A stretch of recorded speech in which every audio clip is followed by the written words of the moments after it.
Welcome back. I'm Calvin Statue Fanatic here with a review of a really cool piece. This is the Voltron Maquette by Sideshow Collectibles.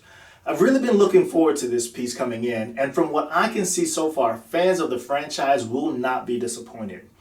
Voltron, Defender of the Universe, was introduced to American audiences in 1984. The series was adapted from a Japanese anime called Beast King Go Line, and for 2 years, Voltron was the top-rated animated children's show upon its initial release. But if you look back and you be completely honest, you would have to admit your memories of the show are a lot better than the actual show really was. Which is why the new series, a Netflix original developed in conjunction with DreamWorks, is worth mentioning. This show is definitely the show we thought Voltron was back then. It's an amazingly entertaining and fresh look at the legendary defenders of the universe. Now, with a little bit of the history of Voltron on our belts, let's take a look at the statue. And we'll talk about the box, the packaging, which there's not a whole lot to say about that because it was a pretty plain box. The sculpt and the pose, as well as the paint application and the overall design and my impressions of the statue, and I'll give it a subjective rating at the end. So let's get started by talking about the box. There isn't anything extraordinary about the box. You can see the outline of Voltron on it. It has the Voltron name written in the font that Voltron is written in. The same thing with the top. If you go around the sides, highlights each of the line, the green line, the yellow line, the red line. And at the bottom, it just shows the edition size. There are 1,000 of these made.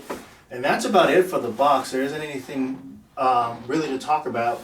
It is packaged really well in the box. It comes in 2 sections in the box. The base is in a separate section than the rest of the statue, so you have to be careful when you're taking it out. Other than that, that's it for the box. Now let's talk a little bit about the statue. The statue stands approximately 27 inches tall. And it's 14.5 inches wide, 14.5 inches long, pretty symmetrical there.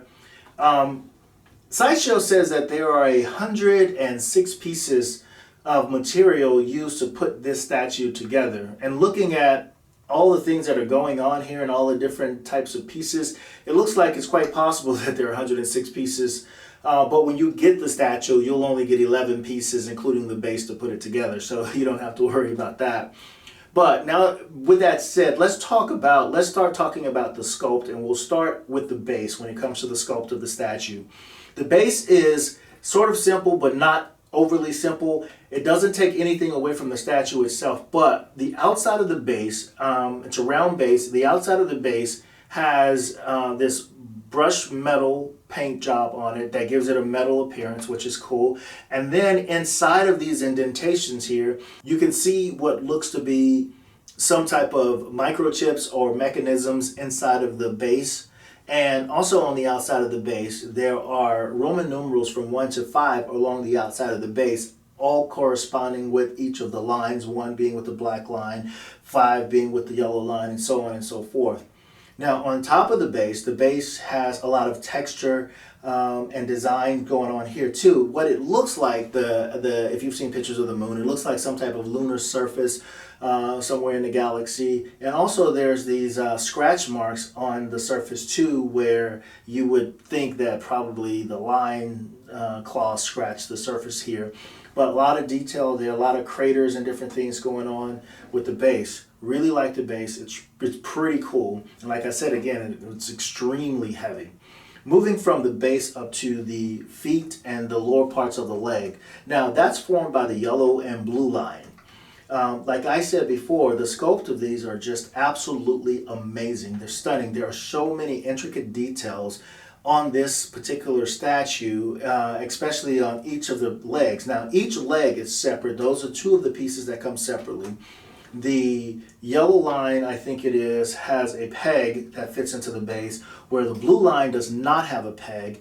It just has a crater that it sits into, and it gets balanced when you start building the statue up. But again, the teeth, all of the different types of pieces you can see on here, from the yellow, the blue, the little pieces here, all of these things look like they're separate pieces that have been put together. So that 106 piece claim that they have is quite possible. Love all the hydraulics and mechanisms that are on the back of the line, on the back of the legs. it actually is detailed so well that it looks like this can be posed, that it doesn't look like it's a static statue. It looks posable, but it's really not.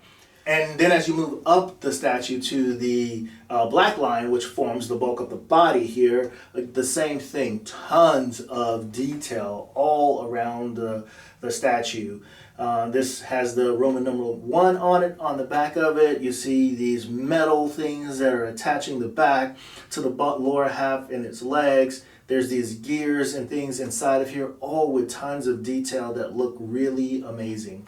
And then on the back of the number 1, the black line, these are the wings, and they actually come off pretty easily. They are magnetic wings, and there's also some more circuitry and gears that are in the middle here of the wing. Really cool stuff. Looks like some type of gear turbine thing there.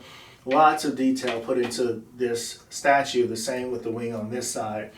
As you go over, since we're talking about the black line, we'll stay with the black line. Up at the top here, his head of course comes off. That's another piece. What's cool about the head of this guy is that it actually has a little battery in here and the lights. I'm not sure if you can see that on camera, but the lights actually light up here. You can turn it on and off. I'll leave it off. It's kind of a cool touch to it, but as far as light up features on statues, not a big deal with me. Here, lots of like hydraulics, lines of different things going through it, making it connect, and all the mechanisms here. And then if you look at the sculpt of the green line and you've got the red line, we'll talk about the green line first. It is just like the rest of the body, just tons of detail. And like when I mean that it looks like you can actually pose this, when I look at the joints here from the elbow that's connecting the upper and lower part of his arm, it looks like this thing can twist or move, but it is not. It's a static sculpt, like I said. Here, the same thing on the other arm, the red line. Lots of detail there. What's unique about the red line is that it is the line that actually holds the sword. What I wish they had done with the sword was had a place that it actually places or goes into the base, but it doesn't, so you kind of position it anywhere you want. So I'll carefully take off the lower jaw of the red line, which is right here, which releases the sword, which is pretty darn big for a sword. You can actually hold it. I like it. It's pretty cool. A lot of detail on the ends of it. It's pretty cool piece. But what's really also cool about this, and I don't know that it was meant to be this way, I've just seen somebody on YouTube do it. If you decided to, you can actually take this sword and pose it differently using the magnet of the lower jaw of the red line here. You can take it and you can actually hold the sword up that way, and it's pretty secure. It doesn't move. And the same thing happens in terms of repositioning the green line. You can actually take the green line and you can reposition him so that it actually has a different pose altogether. Not sure that I like that pose. I kind of like the one that it's actually painted on the box and the one that Sideshow had in a prototype. So I'm going to take this back apart and I'm going to repose it the way that I want it to be posed there. And there we have it. And then again, you can put that however you want to do it. But that's the scope. Like I said, the pose is pretty cool, and if you wanted to change the pose to make it more of a dynamic pose, you could do that with the sword. But I tell you, when you do that, it does expand the amount of space you're going to need to display this guy. Now, then we talked about the scope, which I think is pretty amazing. Let's talk a little bit about the paint application. Overall, I love it. It's great. The colors are vibrant. The greens, the yellows, the blues, really vibrant colors on there. I only had one small little thing like on the base. I could see where there's, I don't know, it could have actually been a scratch, I'm not sure, but it's not a big deal. You can't really see it, but as far as the painting, it looks really great. The line work looks really great on it. Now, when it comes to the paint application and making this look really torn and battered, I love the way that there is these scrapes on the lions all down here as if they've been in a huge battle. Lots of shading, scraping, scarring, metal abrasions, it looks like, all painted very, very lifelike in terms of it doesn't look like it's just a paint app. It looks like it's actually like something is actually damaged on the piece, but it's not. It's actually paint application that's making it look like that. Along the back, there's like this tar looking marks on it. The back of his skull has the same types of scuffs and scrapes from like being in a battle. I love it. It looks amazing. The same thing with the wings. They have the same type of battle damage on the back of it. It looks fantastic. But if you're a fan of the Voltron franchise, I think you will be extremely happy with this piece, because I am. I'll show you guys a picture of where I'm displaying it. I actually got the print, as well as I got the first 3 comics that Voltron appeared in. Of course, this isn't a result of the comics, like I said, it's a result of an animated TV show, but there was a 3-issue miniseries comic done back in the 80s to support the toys and the TV show as well. Now, let's talk about some of my thoughts about the statue.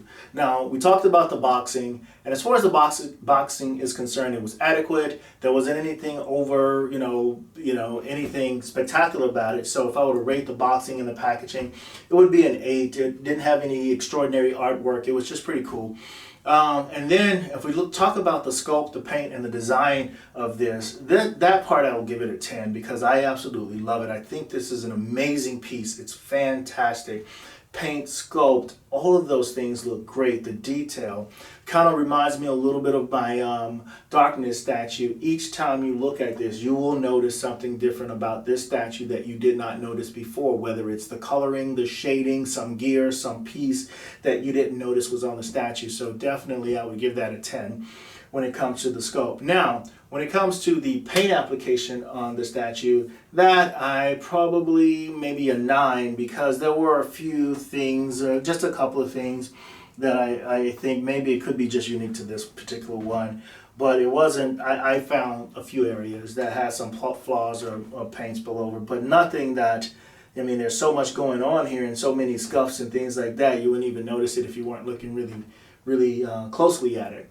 And then finally, as far as the value of this statue, there's 1,000 of them produced, like I said. So that isn't like the lowest edition, but there's 1,000 of them produced.